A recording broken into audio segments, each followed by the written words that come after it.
अस्सलाम वालेकुम स्टूडेंट्स, उम्मीद है आप खैरियत से होंगे। आज हम शुरू करते हैं मेंटल हेल्थ नर्सिंग में एंटी साइकोटिक्स को या साइकोफार्माकोलॉजी में हम आज पढ़ेंगे एंटी साइकोटिक्स के बारे में कि एंटी साइकोटिक्स क्या है, फिर एंटी साइकोटिक्स की मैकेनिज्म ऑफ एक्शन क्या होते हैं और कौन कौन सी एंटी साइकोटिक्स हम यूज करते हैं। ओके, तो सबसे पहले हम जानते हैं कि एंटी साइकोटिक जब हम यूज करते हैं तो एंटी साइकोटिक हम यूज करते हैं अगेंस्ट साइकोटिक डिसऑर्डर्स। तो सबसे पहले साइकोटिक डिसऑर्डर्स क्या है, तो इसका हम ब्रीफ इंट्रोडक्शन इधर करते हैं, लेकिन अगर आपने जो है ना इसके बारे में डिटेल से इंफॉर्मेशन लेनी हो तो साइकोटिक डिसऑर्डर के बारे में हमने जो है ना फिर फुल एक हमारे प्लेलिस्ट में उसके बारे में फुल वीडियोस मौजूद है साइकोटिक डिसऑर्डर में, जिसमें आते हैं स्किज़ोफ्रेनिया, स्किज़ोअफेक्टिव डिसऑर्डर है, स्किज़ोफ्रेनोपाम है, ब्रीफ साइकोटिक डिसऑर्डर है, डिलूजनल डिसऑर्डर है। तो ये सारी डिसऑर्डर फिर हमारी चैनल की जो मेंटल हेल्थ नर्सिंग का प्लेलिस्ट है उसमें मौजूद है, उधर आप डिटेल से देख सकते हो। ओके, तो इधर हम ब्रीफ हिस्ट्री हम इसके लेके, लेकिन वीडियो शुरू करने से पहले आपसे रिक्वेस्ट है अगर आप हमारे चैनल पे नहीं हो तो चैनल को जरूर सब्सक्राइब करें, दोस्तों के साथ जरूर शेयर करवाएं। ओके, तो सबसे पहले what is the psychotic disorder. तो साइकोटिक डिसऑर्डर बेसिकली क्या होता है, जब किसी शख्स का रियलिटी के साथ उसका जो टच होता है, उसका जो लिंकेज होता है रियलिटी के साथ, वो जब लॉस कर जाए तो उसको हम कहते हैं साइकोटिक डिसऑर्डर। अब साइकोटिक डिसऑर्डर में फिर ये डिफरेंट एग्जांपल मैंने आपको बताई कि डिफरेंट एग्जांपल भी किस चीज में आता है, ये साइकोटिक डिसऑर्डर में आते हैं। ओके, अब साइकोटिक डिसऑर्डर होता क्यों है, तो जो main pituitary behind the psychotic disorder है वो क्या है, वो ये है कि साइकोटिक डिसऑर्डर में या तो डोपामिन का लेवल इंक्रीज होगा या 5-HT जिसको हम सेरोटोनिन भी कहते हैं। क्या कहते हैं, सेरोटोनिन। तो या तो सेरोटोनिन के लेवल इंक्रीज होगा या 5-HT या डोपामिन का लेवल इंक्रीज होगा। अब जब ये लेवल इंक्रीज होता है तो इसकी वजह से आते हैं साइकोटिक डिसऑर्डर।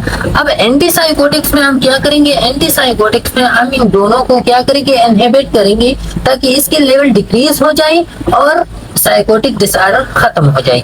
अब मेन बात हमारी एंटी साइकोटिक्स में हम डील करेंगे डोपामिन के साथ और 5-HT या सेरोटोनिन के साथ हम डील करेंगे। ओके, अब ये दोनों जो है ना इंक्रीज होता है साइकोटिक डिसऑर्डर में, लेकिन इसकी चंद एक्सेप्शन है जहाँ पे जो है ना इसका लेवल डिक्रीज होता है और डिक्रीज होने से साइकोटिक डिसऑर्डर फिर होते तो बाद में बढ़ती है। ओके, कि कौन सी एक्सेप्शन है बाद में हम आपको बता दिए। सबसे पहले हमने जानना है कि डोपामिन क्या है और 5-HT सेरोटोनिन क्या है। तो डोपामिन ये केमिकल है और ये मोस्टली इन्वॉल्व होता है प्लेजर एक्टिविटी के लिए, साथ में सेरोटोनिन ये दोनों प्लेजर एक्टिविटी के लिए। इसके दो इसकी फिर अब अलग अपनी कैटेगराइजेशन है। जो डोपामिन है, डोपामिन की 5 रिसेप्टर्स है। कितने रिसेप्टर है, 5। और जो सेरोटोनिन है इसकी 14 रिसेप्टर्स है। अब डोपामिन की जो 5 रिसेप्टर है जिसको हम D1, D2, D3, D4, D5 कहते हैं। अब इनमें दो मेन कैटेगरीज है। क्या है, दो मेन कैटेगरीज है। फर्स्ट वन को हम कहते हैं D1 लाइक डोपामिन रिसेप्टर्स, दूसरे को हम कहते हैं D2 लाइक। D1 लाइक होते हैं, इसमें एक आता है D1 और D5 आता है, और जो D2 लाइक कैरेक्टर्स होते हैं उसमें D3 आता है, D4 आता है और D2 खुद आता है। ओके, तो ये D1 लाइक, D2 लाइक। अब ये जो D1 लाइक डोपामिन रिसेप्टर्स है D1 और D5, ये एक्साइटेटरी रिसेप्टर्स होते हैं। क्या होते हैं, एक्साइटेटरी। एक्साइटेटरी का मतलब ये है कि इसके साथ इसके वजह से जो है ना जो सिग्नलिंग ट्रांसमिशन होता है वो इंक्रीज होता है। वो क्या होता है, इंक्रीज होता है। लेकिन जो D2 लाइक रिसेप्टर्स होते हैं जिसको हम कहते हैं D3, D4 और D2, तो ये क्या होता है, ये इनहिबिटरी। इनहिबिटरी का मतलब ये कि इसकी वजह से जो सिग्नल ट्रांसमिशन होता है वो सिग्नल ट्रांसमिशन क्या होता है, इनहिबिट होता है। तो ये आपने याद रखनी है। ओके, डोपामिन के हवाले से। अब दूसरा है 5-HT या जिसको हम कहते हैं सेरोटोनिन रिसेप्टर। अब सेरोटोनिन की 14 रिसेप्टर्स होती है, लेकिन जब मेन कैटेगराइजेशन की बात आती है, जैसे कि इधर 2 मेन कैटेगरी थी तो इधर 7 मेन कैटेगरी होती है। अब 7 मेन कैटेगरी में 5-HT1, 5-HT2, T3, T4, T5, T6, T7। अब इसकी फिर अलग क्लासिफिकेशन होती है, जैसे कि T1 की हम बात करें जिसकी होती है AA, फिर जो है ना AC होती है। इस तरह की और भी इसकी सब टाइप्स होते हैं, तो उसमें हमने नहीं जाना है। सिर्फ ये मेन वो आप याद रखिए कि इसकी मेन 7 रिसेप्टर्स होते हैं डोपामिन की, सेरोटोनिन की, सॉरी। फिर इस 7 रिसेप्टर में जो 2 रिसेप्टर्स होते हैं 5-HT1 और 5-HT2, तो ये क्या होता है, ये इनहिबिटरी रिसेप्टर्स होते हैं, सॉरी 5-HT1 और 5-HT5। तो ये इनहिबिटरी रिसेप्टर्स होते हैं। इसके अलावा ये जो जितनी है 5-HT2, T3, T4 और T6 और T7, ये क्या होते हैं, ये एक्साइटेटरी होते हैं, मतलब ये सिग्नल ट्रांसमिशन को इंक्रीज करवाते हैं। ओके, तो ये क्या था, डोपामीन था और साथ में सेरोटोनिन की रिसेप्टर थी, ये तो आपने जान ली। अब एंटीसाइकोटिक्स में हम इन दोनों की क्या करवाते हैं, डोपामीन और उसकी इन की एक्टिविटी को हम रिवर्स करवाते हैं। रिवर्स का मतलब है कि साइकोटिक में, साइकोटिक डिसऑर्डर में इनकी एक्टिविटी अगर इंक्रीज होती है तो हम उसको डिक्रीज करवाएंगे, अगर डिक्रीज होते है तो हम उसको इंक्रीज करवाएंगे। अभी हम डिटेल से पढ़ते हैं। ओके, सबसे पहले हम पढ़ते हैं अबाउट द डोपामीन, कि डोपामीन साइकोटिक डिसऑर्डर में डोपामीन किस तरह अपना काम अंजाम दे दी। तो बेसिकली साइकोटिक डिसऑर्डर में डोपामीन की कितनी टाइप्स होती है, डोपामीन की अलग पाथवेज होते हैं और डोपामीन की 4 पाथवेज होते हैं। उन 4 पाथवे में जब आप डोपामीन एक्ट करेगा तो उससे जो है ना रिजल्टेंट हम लेंगे कि इधर साइकोटिक डिसऑर्डर किस तरह का होते हैं या इधर जो है ना हम एंटी साइकोटिक किस तरह देंगे। तो ये 4 पाथवेज है डोपामीन की, जिस पे डोपामीन जो है ना वो एक्ट करवाते हैं। द फर्स्ट पाथवे जिसको हम कहते हैं मेसोलिम्बिक पाथवे। ओके, अब मेसोलिम्बिक पाथवे क्या है, तो ये इधर आप याद रखिए, ये वाला क्या है, ये कौन सा एरिया है, ये है वेंट्रल टेगमेंटल एरिया। ये वाला जो एरिया है ना, जो मेडुला ऑब्लांगेटा में होता है, सिचुएटेड होता है ये एरिया, इसको हम कहते हैं वेंट्रल टेगमेंटल एरिया। अब ये वेंट्रल टेगमेंटल एरिया से जब सिग्नल शुरू होता है, डोपामीन का सिग्नल शुरू होता है और वो इधर इस वाले एरिया को आता है जिसको हम कहते हैं न्यूक्लियस एक्कम्बेंस। न्यूक्लियस एक्कम्बेंस कौन सा एरिया होता है, लिम्बिक सिस्टम होता है। तो जब वेंट्रल टेगमेंटल एरिया से डोपामीन का सिग्नल शुरू होके न्यूक्लियस एक्कम्बेंस तक आता है, इसको हम कहते हैं क्या, मेसोलिम्बिक पाथवे। अब मेसोलिम्बिक पाथवे में क्या होता है, नॉर्मली इसमें जो है ना डोपामीन का लेवल नॉर्मल होता है। वो किस वजह से, क्योंकि यहाँ पे होता है D1, D2, D3 रिसेप्टर। जो D2 रिसेप्टर इधर होता है ना, ये मोस्टली डोमिनेटेड रिसेप्टर इधर D2 होता है। और D2 के बारे में हमने पढ़ा था कि ये इनहिबिटरी रिसेप्टर होता है। इनहिबिटरी का मतलब ये है कि ये इधर जो है ना सिग्नलिंग इनहिबिशन करवाता है। जब सिग्नलिंग इनहिबिशन करवाता है तो इधर डोपामीन का लेवल कम होता है, तो यहाँ पे वो क्या होता है, नॉर्मेलिटी होता है। लेकिन जब यहाँ पे डोपामीन का लेवल इंक्रीज हो जाए तो इसकी वजह से positive symptoms of the psychotic disorder शुरू होते हैं। कब शुरू होते हैं, जब डोपामीन का लेवल इंक्रीज हो जाए तो तब जो है ना positive symptoms of the psychotic disorder, जिसमें आते हैं हेलुसिनेशन आते हैं, डिल्यूजन वगैरह आते हैं, तो ये डोपामीन के लेवल की इंक्रीज की वजह से। लेकिन नॉर्मली ये डोपामीन का लेवल नॉर्मल होता है, लो होता है, किस वजह से, क्योंकि यहाँ पे डोमिनेंट रिसेप्टर वो होता है D2 जो इनहिबिटरी है, जो इस चीज को इंक्रीज नहीं करवाता। ओके, तो ये क्या है, ये सबसे पहले।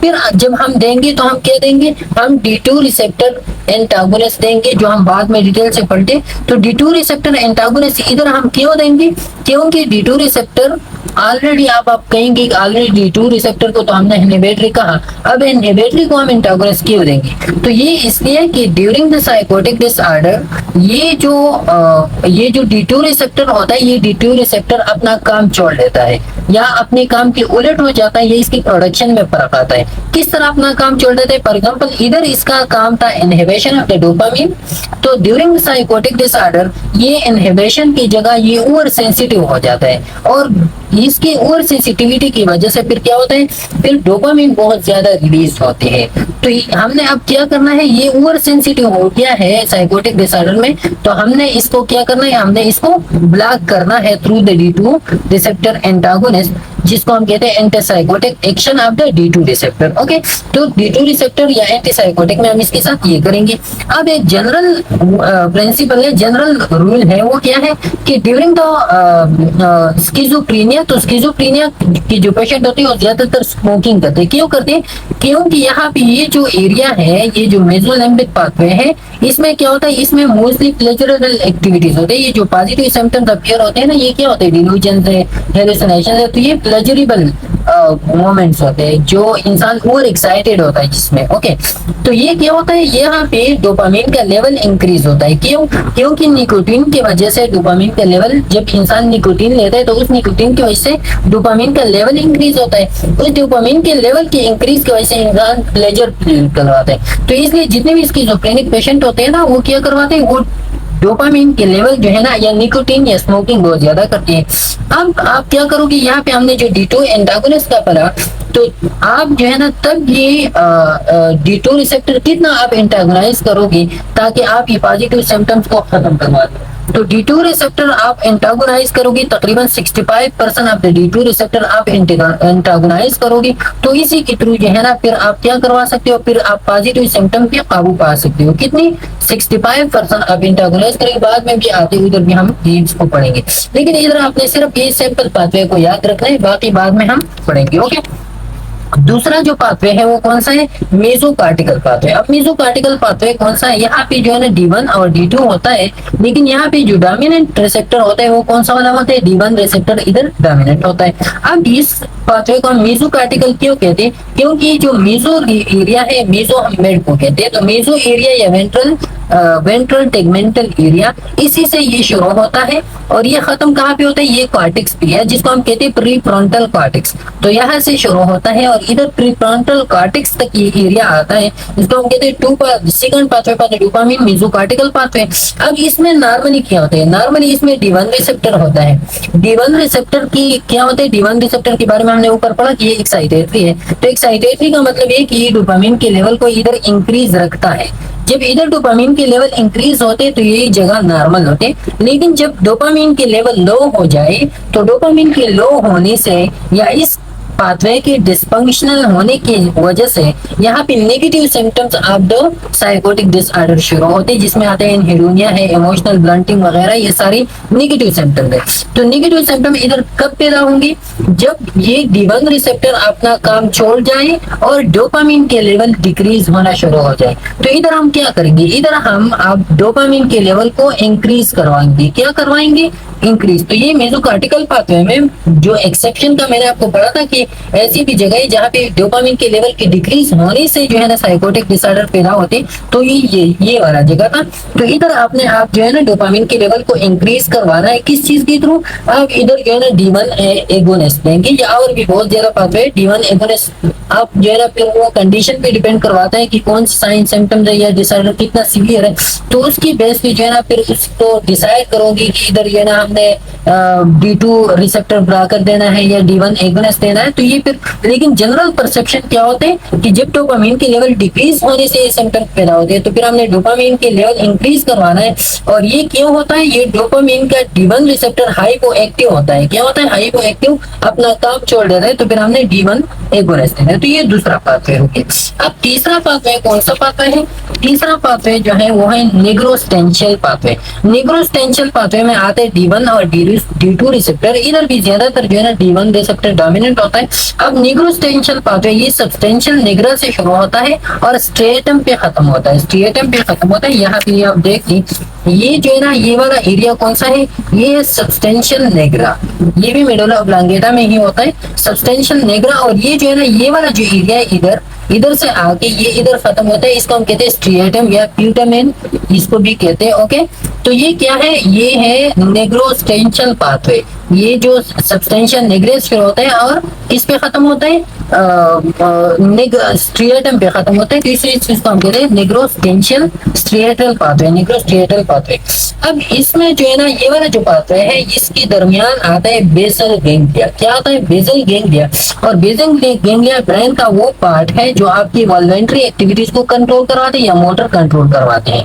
अब इधर हमें क्या चाहिए? इधर हमें डोपामिन के लेवल इंक्रीज चाहिए। क्यों इंक्रीज चाहिए? ताकि हमारी जो मोटर एक्टिविटी है या वॉल्वेंट्री एक्टिविटी है वो नॉर्मल रहे। ओके, लेकिन जब आप डोपामिन D2 रिसेप्टर देंगे, एंटीसाइकोटिक्स देंगे, तो D2 रिसेप्टर क्या करवाते हैं? वो डोपामिन के लेवल को डिक्रीज करवाते हैं। जब डोपामिन के लेवल उधर इंक्रीज हो जाए, वो जो फर्स्ट पाथवे था, तो उसी की वजह से जो है ना वो D2 रिसेप्टर तो ये नहीं देखेगा कि इस पाथवे पे एक्ट करना, इस पे नहीं करना, वो तो सारी पाथवे पे एक्ट करवाता है। तो वो इस पाथवे पे भी आकर एक्ट करवाता है, जिसकी वजह से ये डोपामिन का लेवल डिक्रीज होता है। जब डोपामिन का लेवल डिक्रीज होता है तो इसकी वजह से क्या आता है? इसकी वजह से जो है ना फिर इंसान को पार्किंसन डिजीज लगती है, साथ में एक्स्ट्रा पायरामाइडल सिम्टम्स इंसान को लगते हैं। अब एक्स्ट्रा पायरामाइडल सिम्टम्स क्या है तो हम बाद में डिटेल से डिस्कस करवाएंगे कि पायरामाइडल, एक्स्ट्रा पायरामाइडल सिम्टम्स। लेकिन इधर आप सिर्फ याद रखिए, जब डोपामिन का लेवल इधर डिक्रीज होता है तो इसकी वजह से क्या होता है? एक्स्ट्रा पायरामाइडल सिम्टम जिसमें आते हैं पार्किंसन डिजीज है, टार्डियो डिस्काइनीज है, और भी बहुत सारे डिजीज में आते हैं। ओके, तो ये कौन सा वाला पाथवे था, ये तीसरा पाथवे। अब चौथा पाथवे जिसको हम कहते हैं ट्यूबेरो इम्पेंडिबुलर पाथवे। अब ट्यूबेरो इम्पेंडिबुलर पाथवे में सिर्फ डोपामिन या D2 होता है। कौन सा होता है, D2 डोमिनेंट होता है। इधर ये वाला हाइपोथैलेमस से शुरू होकर पिट्यूटरी ग्लैंड पे खत्म होता है। यहाँ पे आप देखें ये वाला हाइपोथैलेमस है, हाइपोथैलेमस से ये शुरू हो कि यहाँ पे ये पिट्यूटरी ग्लैंड है। तो ये पिट्यूटरी ग्लैंड हाइपोथैलेमस के साथ आपने पढ़ा होगा एनाटॉमी में कि किस चीज के थ्रू अटैच होता है, ये इम्पेंडिबुलम के थ्रू अटैच होता है। तो यहाँ पे इसके इसलिए हम कहते हैं कि इम्पेंडिबुलर या ट्यूबेरो इम्पेंडिबुलर पाथवे। तो ये हाइपोथैलेमस से शुरू होकर पिट्यूटरी ग्लैंड पे खत्म होता है। अब इसका काम इधर किया है, इधर जो है ना डोपामिन का लेवल ऑलवेज इंक्रीज होगा। क्यों, क्योंकि डोपामिन के इंक्रीज होने से प्रोलैक्टिन का लेवल क्या होता है, डिक्रीज होता है, डिक्रीज रहता है। ये नॉर्मल पाथ में है। अब नॉर्मल साइकोटिक डिसऑर्डर में जब डोपामिन आप लेंगे बहुत ज्यादा, डोपामिन D2 रिसेप्टर्स आप लेंगे, D2 ब्लॉकर्स आप देंगे, और वो D2 ब्लॉकर की वजह से यहाँ पे डोपामिन का लेवल डिक्रीज होता है। तो जब डोपामिन का लेवल डिक्रीज होता है तो प्रोलैक्टिन का लेवल इंक्रीज हो जाएगा। क्या हो जाएगा, पिट्यूटरी ग्लैंड से प्रोलैक्टिन का लेवल जो है ना वो इंक्रीज हो जाएगा।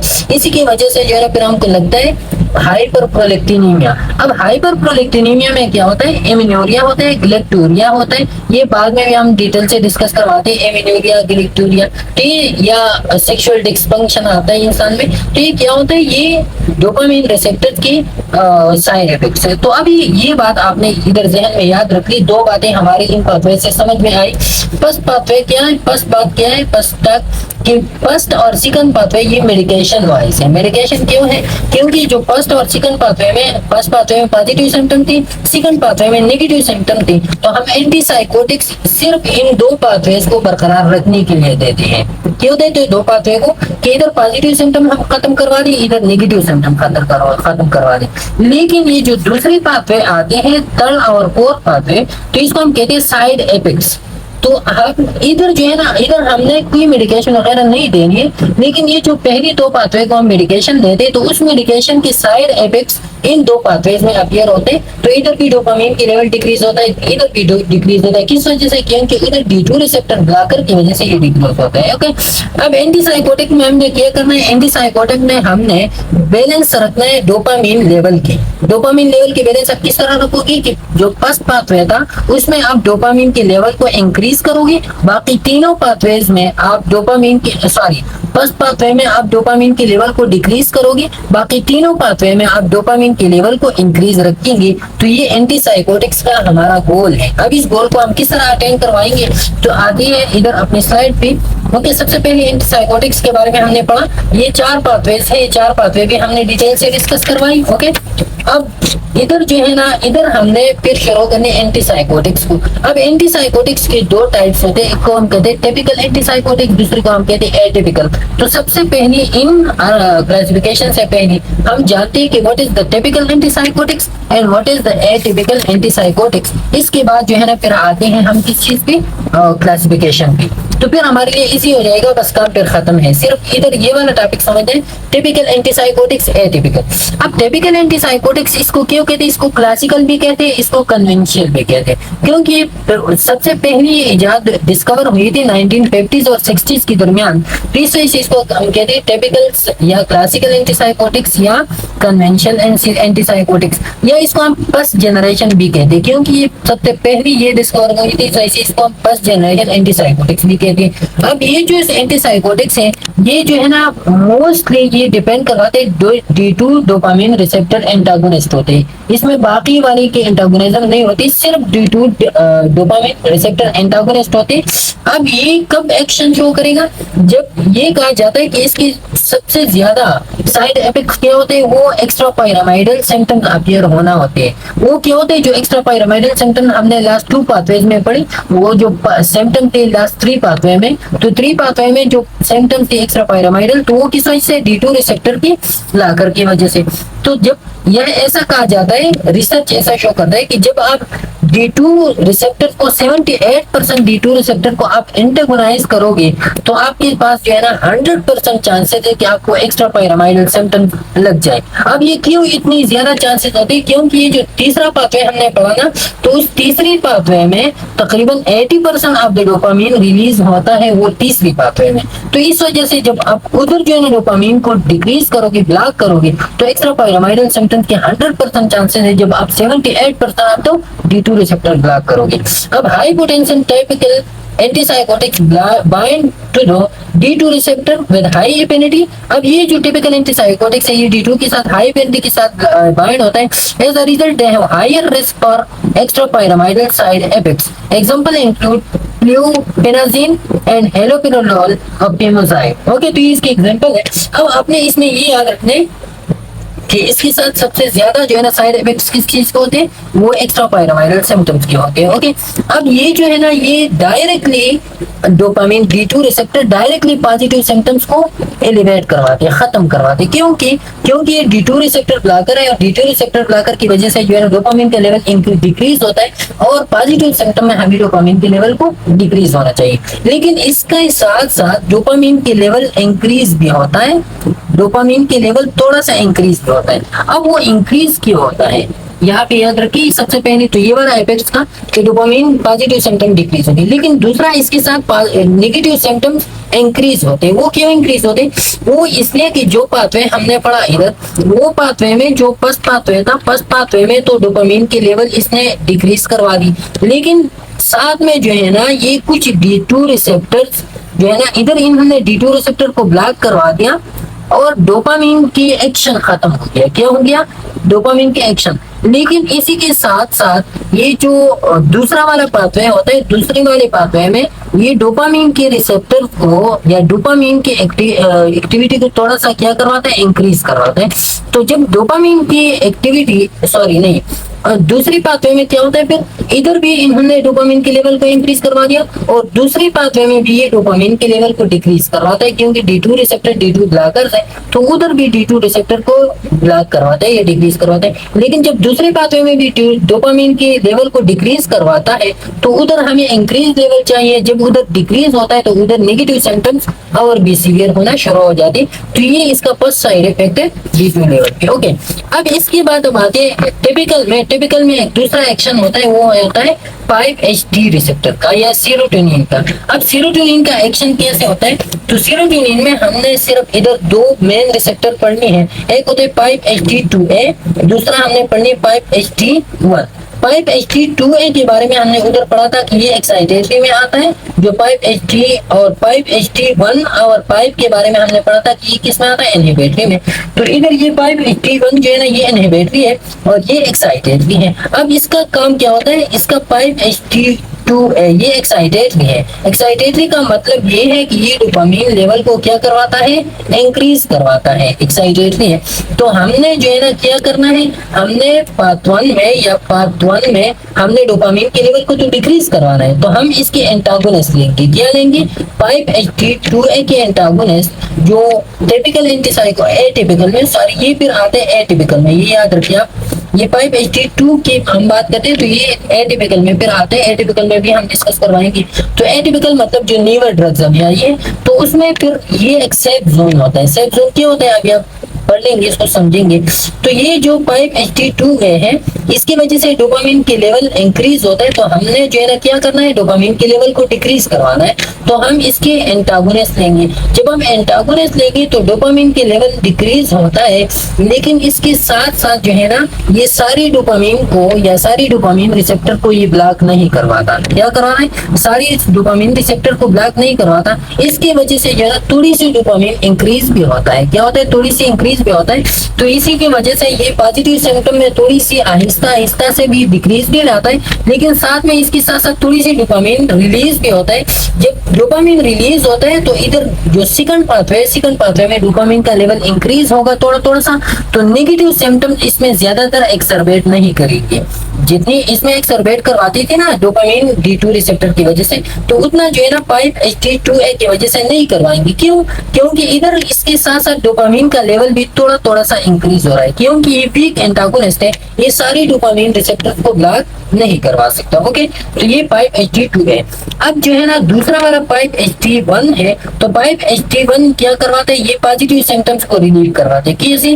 क्योंकि ये इनहिबिटरी है, इनहिबिटरी तो हम इसके एगोनिस्ट लेंगे। क्या लेंगे? एगोनिस्ट का मतलब है कि इसकी एक्टिविटी को और हम बढ़ाएंगे ताकि ये अपना इनहिबिटरी एक्शन और भी इंक्रीज करें और इसके साथ साथ पॉजिटिव सिम्टम और भी रिलीव हो जाए। तो ये क्या है, ये न्यूअर ड्रग्स में हमारे पास है। अभी हम पढ़ेंगे न्यूअर ड्रग को, तो ये इसमें सेफ जोन है, क्योंकि इसके साथ तो नेगेटिव सिम्टम जो है ना वे एक्सरबेट नहीं करवाते। ओके, ये था टिपिकल एंटीसाइकोटिक।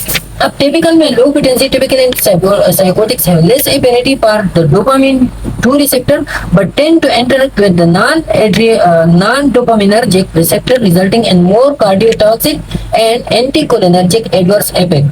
तो अब इसमें ये और होता है कि जो लो पोटेंसी टिपिकल एंटीसाइकोटिक्स मतलब वो टिपिकल एंटीसाइकोटिक जिसकी पोटेंसी कम होती है, जिसके एक्शन कम होते हैं, तो उसकी less affinity with the D2 receptor. D2 receptor के साथ ऑलरेडी तो उसका लेस एफिनिटी आ गया, लेकिन इसके साथ साथ इसका एक एडवर्स इफेक्ट शुरू होता है, और वो क्या होता है, ये नॉन डोपामिनर्जिक रिसेप्टर के साथ एक्शन करवा दे। साथ में जो है ना ये जब नॉन डोपामिनर्जिक रिएक्शन के साथ जो है ना ये जब नॉन डोपामिनर्जिक कौन सी होते हैं, जो डोपामिन पे एक्शन नहीं करवाता, तो इसमें आते 5-HT2 है, सेरोटोनिन आते हैं, NMDA में आते हैं, ग्लूटामेट आते हैं। तो फिर ये इसके साथ भी इंटरेक्शन करवाते हैं। जब इसके साथ इंटरेक्शन करवाते हैं तो इसके साथ साथ क्या आते हैं, कार्डियोटॉक्सिक सिम्टम्स आते हैं, साथ में एंटीकोलिनर्जिक एडवर्स इफेक्ट इंसान को होते हैं, सिडेशन इंसान को होता है, हाइपोटेंशन होता है। क्यों? ये इसकी वजह से कि ये D2 के साथ साथ इन रिसेप्टर पे भी एक्शन करवाते हैं जो लो पोटेंसी होते हैं, हाई पोटेंसी वाली नहीं, सिर्फ लो पोटेंसी।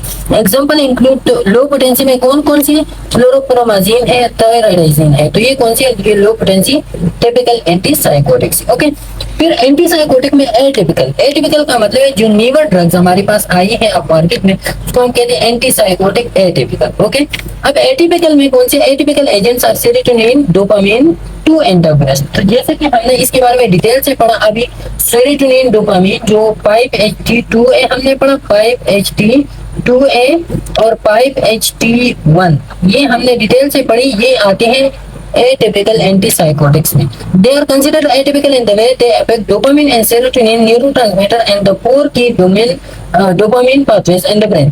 अब ये जो चारों पाथवेज है, उन चारों पाथवे पे जो है ना ये डोपामिन और सेरोटोनिन ये हमने डिस्कस करवा दिया, साथ में डोपामिन, तो ये दोनों इकट्ठे इन चारों पाथवेज में एक्शन करवा दिए। इस वजह से इसको हम कहते हैं एटिपिकल एंटीसाइकोटिक ड्रग, इसको हम कहते हैं। ओके, अब एटिपिकल एंटीसाइकोटिक्स की मैकेनिज्म ऑफ एक्शन जो है ना वो क्या है, सर वाली। अब इसके बाद जो है ना आते हैं इधर एटिपिकल एंटीसाइकोटिक्स में, बाकी जो है ना एटिपिकल एंटीसाइकोटिक्स की एडवर्स इफेक्ट है जो हम इनमें पढ़ेंगे। अभी जो है ना आपको समझ आ गया कि what is the typical antipsychotic, what is the atypical antipsychotic. अब इसके हम क्लासिफिकेशन करते हैं।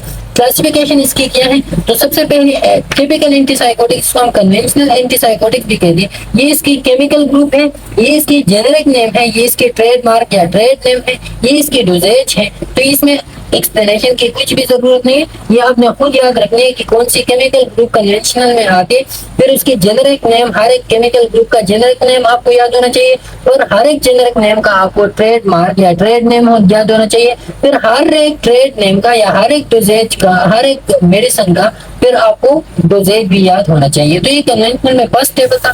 फिर कन्वेंशनल में सेकंड टेबल वो आता है, ये वाला एंटीसाइकोटिक्स ये वाला आता है, फिर कन्वेंशन में ये सेकंड टेबल है।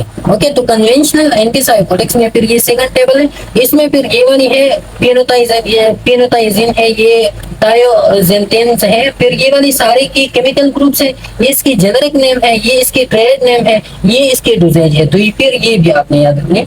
तो ये एंटीसाइकोटिक फर्स्ट जनरेशन की या atypical antipsychotics, sorry typical antipsychotics. अब हम आते हैं एटिपिकल एंटीसाइकोटिक जो सेकंड जनरेशन से शुरू होते हैं। तो एटिपिकल एंटीसाइकोटिक में सेकंड जनरेशन में, तो ये याद रखिए जो टिपिकल एंटीसाइकोटिक मैंने आपको बताया था कि सारी की सारी D2 रिसेप्टर बुलाकर सिर्फ होते हैं, लेकिन एटिपिकल एंटीसाइकोटिक में ये देखिए, ये सेकंड जनरेशन में D2 D3 रिसेलेक्टिव एंटागोनिस्ट जिसमें आते हैं सल्फराइड और एमोसल्फराइड। तो ये क्या है, ये इसकी जेनेरिक नेम है, ये ट्रेड नेम है, ये इसकी डोजेज है। ओके, फिर इसमें आते हैं एसडीए। एसडीए का मतलब सेरोटोनिन डोपामिन एंटागोनिस्ट।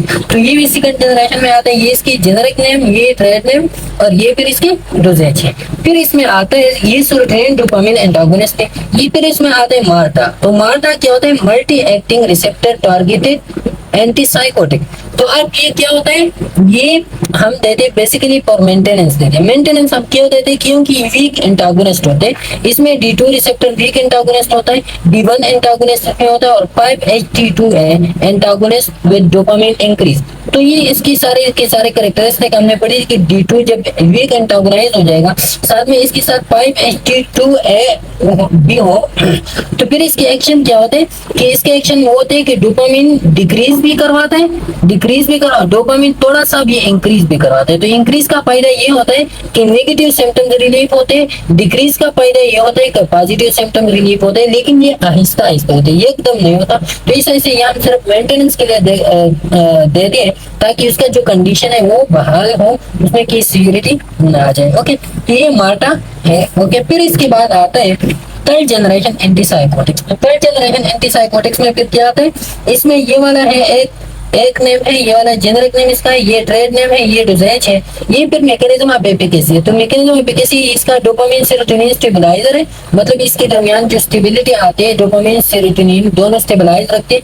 फिर साथ में जो है ना ये पार्शियल एगोनिस्ट है, पार्शियल एगोनिस्ट D2 के रिसेप्टर के लिए और 5-HT1 रिसेप्टर के लिए। तो 5-HT1 के एगोनिस्ट का हमने पढ़ा कि ये इनहिबिटरी की वजह से जो है ना जो D2 रिसेप्टर होते हैं वो ब्लॉक होते हैं, तो इस वजह से हम इसको एगोनाइज करते हैं। तो ये पार्शियली हम एगोनाइज करते हैं। साथ में जो है ना एंटागोनिस्ट पर 5-HT2A रिसेप्टर के लिए भी ये एंटागोनिस्ट भी है। ओके, तो ये भी हमने पढ़ा डिटेल से। ओके, फिर इसके बाद थर्ड जनरेशन के बाद फिर आते हैं डिपोट एंटीसाइकोटिक्स। तो जैसा कि मार्टा हम मेंटेनेंस के लिए देती थी, इस तरह जो है ना डिपोट एंटीसाइकोटिक्स भी हम मेंटेनेंस के लिए देते हैं। अब ये मेंटेनेंस के लिए इसमें फर्स्ट जनरेशन और सेकंड जनरेशन दोनों आते हैं, और ये जो है ना हम इंजेक्शन में देते हैं, बाकी वाले हम ओरल वगैरह में देती थी, लेकिन ये हम इंजेक्शन फॉर्म में देते हैं। अब इसमें कौन कौन से आते हैं डिपोट में? तो आपने याद रखना है कि फर्स्ट जनरेशन सेकंड जनरेशन, इसमें भी जो है ना वीक एंटागोनिस्ट वीक एगोनिस्ट होते हैं, पार्शियल एगोनिस्ट पार्शियल एंटागोनिस्ट इसमें होते हैं। इस वजह से जो है ना सिर्फ मेंटेनेंस के लिए हम देते हैं। इसमें ये वाली जेनेरिक नेम वाली ये ट्रेड नेम है, ये मेन डोजेज है, ये फिर इंटरवल है कि कितने टाइम के लिए आपने ये देने। तो ये सारे के सारे आपने जेनेरिक नेम, ट्रेड नेम, साथ में डिजीज और साथ में इंटरवल सबके साथ आपने इसको याद रखना है। ओके, तो ये डिपोट एंटीसाइकोटिक्स। ओके, अब जो है ना हम आते हैं किस चीज की तरफ? अब हम आते हैं कि मैकेनिज्म ऑफ एक्शन। तो मैकेनिज्म ऑफ एक्शन के बारे में हमने इधर डिटेल से डिस्कस करवा दिया कि मैकेनिज्म ऑफ एक्शन जो है ना वो कैसे होता है, लेकिन इधर स्लाइड में तरह से there are many types of dopamine receptor हमने जैसे पढ़ा। Antipsychotic drug probably owe their therapeutic effects mainly by blockade of D2 receptor, ये भी हमने पढ़ा। फिर D2 रिसेप्टर में ये वाले आते हैं D1 D2 रिसेप्टर, इसके प्रेफरेंस होते हैं। फिर सम लीवर एजेंट्स, ये टिपिकल है। लीवर एजेंट्स में कौन से वाले होते हैं? जो सेलेक्टिव होते हैं D2 रिसेप्टर्स के लिए, लेकिन इसके साथ साथ जो है non selective for D1 D2 but is high affinity for D4। तो ये इसकी टाइप्स है। इन लीवर ड्रग में जो है ना फिर ऐसे ड्रग्स है जिसकी सेलेक्टिविटी हाई होती है डोपामिन 2 के लिए, ये नॉन सेलेक्टिव होता है। इसमें फिर ये वाले हैं क्लोजापिन। तो क्लोजापिन नॉन सेलेक्टिव होते हैं D1 D2 दोनों के लिए, लेकिन इसका एफिनिटी ज्यादा होता है D4 के लिए। फिर dopamine the naturally occurring agonist enters the dopamine 1 and 2 receptors, and both receptors are found in high density in the corpus striatum and nucleus accumbens। तो ये D1 और D2 के बारे में हमने पढ़ा था कि जो फर्स्ट वाला वो होता है तल वाला D1 जो है ना, D1 तल वाली पाथवे में बहुत ज्यादा होते हैं, और D2 जो है ना बहुत ज्यादा होते हैं D1 पाथवे में। तो ये इधर बहुत ज्यादा होते हैं, और ये जो डोपामिन है ये ज्यादातर इंटरेक्ट करवाते हैं D1 और D2 रिसेप्टर्स के साथ। Most striatal neurons have dopamine 1 response and most accumbens neuron have D2। तो मोस्ट स्ट्राइटल न्यूरॉन कौन सा पाथवे है? थर्ड पाथवे है ना। तो ये इसमें हमने पढ़ा था कि डोमिनेंट जो है ना D1 होता है, और ये जो मोस्ट एकम्बिन्स है तो एकम्बिन्स 1 पाथवे है, तो इसको हम कहते हैं डोपामिन 2 उधर बहुत ज्यादा इफेक्टिव होता है। ये एंटीसाइकोटिक्स टिपिकल और एटिपिकल जो है ना ये हमने उधर पढ़ी कि टिपिकल कौन से होते हैं, फिर इसके बाद जो है ना एटिपिकल एंटीसाइकोटिक्स कौन से होते हैं, तो ये भी हमने पढ़ी। फिर इसके बाद आते हैं एंटीसाइकोटिक्स एडवर्स इफेक्ट। तो ये लास्ट टॉपिक है। फिर लास्ट टॉपिक में atypical antipsychotic adverse effect.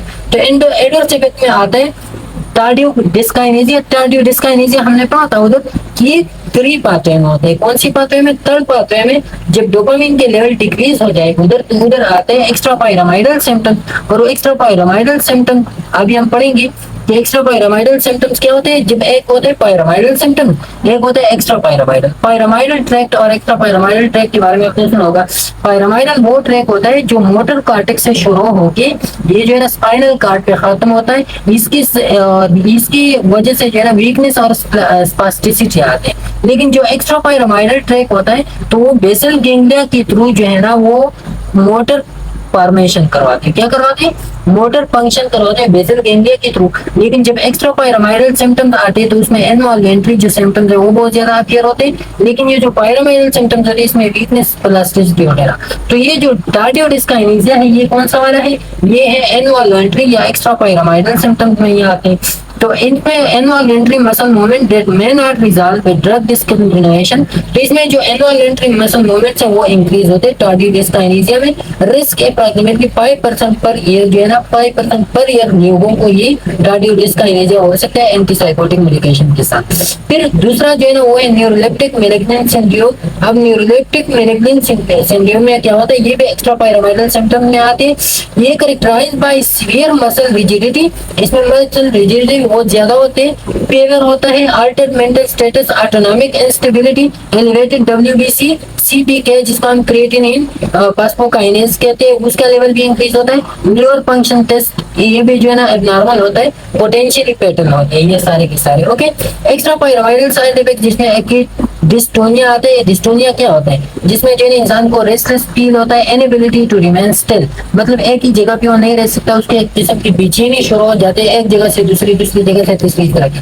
Parkinson syndrome इसमें आते हैं और एक्टिशिया आते हैं। तो डिस्टोनिया में क्या होता है? डिस्टोनिया में आपका जो मसल मूवमेंट होता है ना या मसल टून होता है वो लॉस होता है, आपका मसल रिजिड होता है। लेकिन एक्टिशिया में क्या होता है? एक्टिशिया में रेस्टलेसनेस आपको फील होता है, इनएबिलिटी टू रिमेन स्टिल, आप एक जगह पे जो है ना नहीं रह सकते, आपको बेचैनी सा शुरू होना होता है। अब ये जो है ना ओल्डर एंटीसाइकोटिक्स मतलब टिपिकल एंटीसाइकोटिक्स में कौन कौन सी एडवर्स इफेक्ट है? तो ये याद रखिए जो टिपिकल एंटीसाइकोटिक्स में एडवर्स इफेक्ट है सेम टू सेम इसी तरह के फिर एटिपिकल के साथ भी ये होता है। तो हम दोनों के लिए पढ़ते हैं। इसमें सबसे पहले एक्स्ट्रा पायरामाइडल सिम्टम्स है। तो पायरामाइडल सिम्टम वो होते हैं जो वॉलंटरी मूवमेंट को कंट्रोल करवाते हैं। एक्स्ट्रा पायरामाइडल वो होते हैं जो इनवॉल्वेंट्री को कंट्रोल करवाते हैं। एक्स्ट्रा पायरामाइडल में आते हैं डिस्टोनिया आते हैं, पार्किंसन, एक्टिशिया, कार्डियो डिस्काइनेसिया।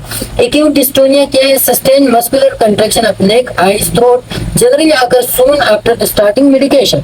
ये क्या होता है? ये स्टार्टिंग मेडिकेशन की फौरन बाद ये आपको होती है एक्यूट डिस्टोनिया। ओके, तो ये एडवर्स इफेक्ट है। जब आप किसी को ये मेडिकेशन दे रही तो फिर आपने जो है ना उस एंटीसाइकोटिक मेडिकेशन को थोड़े से कम करनी है ताकि ये वाले सिम्टम्स खत्म हो जाए।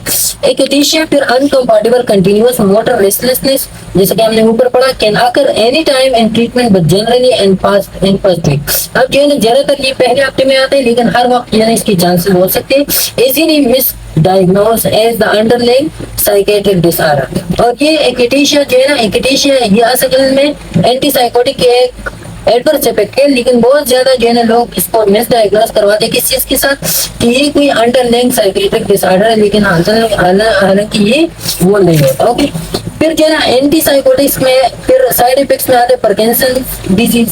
तो पार्किंसन डिजीज वो डिजीज होता है जिसमें इंसान को ट्रेमर आने लग जाते हैं, मसल स्टिफनेस आते हैं, स्लो मूवमेंट, ड्रोलिंग इफेक्ट्स आते हैं। तो ये सारे के सारे नेगेटिव सिम्टम्स है जो थर्ड पाथवे में होते हैं एक्स्ट्रा पायरामाइडल सिम्टम्स के टाइप है। Generally occur beyond 1 week after the starting medication, 1 week after starting medication क्या होता है। फिर कार्डियो डिस्काइनेसिया क्या होता है जिसमें आपका फेशियल डिस्टॉर्टेशन होता है, स्पास्टिक फेशियल डिस्टॉर्टेशन, मतलब आपका फेस जो है ना वो स्टिफ हो जाता है, वो डिस्टॉर्टेड हो जाता है, खराब हो जाता है, आपका टंग मूवमेंट जो है ना वो डिस्टॉर्टेड हो जाता है, may extend to neck, trunk and extremity. और ये जो डिस्टॉर्टेशन होते हैं या ये जो स्टिफनेस होता है ये आपको नेक को भी जाता है, आपके ट्रंक एरिया में भी आता है और ये जो है ना ये आपके एक्सट्रीमिटीज तक लेके जा सकते हैं। Okay, delayed effect usually beyond 6 month for starting medication. अब ये जो कार्डियो डिस्काइनेसिया ये मेडिकेशन से तकरीबन 6 महीने बाद तक आता है, ये जल्दी नहीं आता। Risk increase duration level of exposure to antipsychotics. अब जब जितना आप एंटीसाइकोटिक्स को ज्यादा एक्सपोज होगे तो उतना आपकी इसके रिस्क है ना टार्डिव डिस्काइनेसिया के इंक्रीज होगा। Known to occur without antipsychotic therapy, और ये ऐसी भी हो सकता है कि विदाउट एंटीसाइकोटिक थेरेपी भी ये आ सकता है, लेकिन बहुत कम होता है। उसमें जो है ना फॉर एग्जांपल किसी मेडिकेशन की वजह से आपको ब्रेन इंजरी हो गया उसकी वजह से, या सब्सटेंस यूज की वजह से आपको भी ये टार्डियो डिस्काइनेसिया हो सकता है। मे बी परमानेंट अगर और डिसकंटिन्यूएशन और रिजल्ट अननोन। अब ये जो है ना परमानेंट भी हो सकता है, या आप मेडिकेशन को जो है ना डिसकंटिन्यू करें उसी की वजह से भी हो सकता है, और ये कभी कभार खुद भी जो है ना ठीक होता है। as once by medication used to treat other extrapyramidal symptom। तो ये जो बाकी एक्स्ट्रापायरामाइडल सिम्टम को ट्रीट करने के लिए जो मेडिकेशन आप यूज करवाते हो, तो बहुत ज्यादा चांसेस ऐसी है कि उसी की वजह से इसकी जो टार्डिव डिस्काइनेसिया ये और भी वर्सन हो जाए और भी सीवियर हो जाए। ओके, फिर इसमें लास्ट वाले वो है neuroleptic malignant syndrome. Neuroleptic malignant syndrome में क्या होता है, इसमें जो है ना पाइप लाइक रिजिडिटी, इंसान जो है ना पाइप लाइक रिजिड बन जाता है। उसकी जो टॉनिक्स होते हैं वो हाइपरटॉनिक होते हैं। हाइपरटॉनिक की वजह से जो है उसके मूवमेंट और उसकी जो जितनी भी जो है वो रिजिड होते हैं, उसके मूवमेंट ग्लास होना शुरू हो जाते हैं। फीवर होते हैं, इसको ट्रेमर आने लगते हैं। अल्टर्ड लेवल ऑफ कॉन्शियसनेस, उसका लेवल ऑफ कॉन्शियसनेस अल्टर होता है। हाइपोटेंशन होते हैं, टेकिकार्डिया इसकी वजह से भी ये होता है। लिबर्टी एब्नॉर्मलिटीज में एलिवेटेड WBC एंड CK, तो ये वाली WBC और CK के लेवल जो है ना ये इंक्रीज होते हैं। इसमें mortality rate 10 to 20% can occur any time in course of treatment. Anticholinergic effects क्या होते हैं इसके, dry mouth, blurred vision, constipation, urinary retention, mydriasis, जो डायरेक्ट पीपल, ये सारे adverse effect of the antipsychotics है जो डिफरेंट तरीकों से आते हैं। हमने आपको डिटेल से डिस्कस करवा दी। उम्मीद है आपको लेक्चर पसंद आया होगा, आपको समझ आ गया होगा। इंशाल्लाह फिर नेक्स्ट लेक्चर पे मुलाकात होगी, तब तक के लिए इजाजत दीजिए। अल्लाह हाफिज़।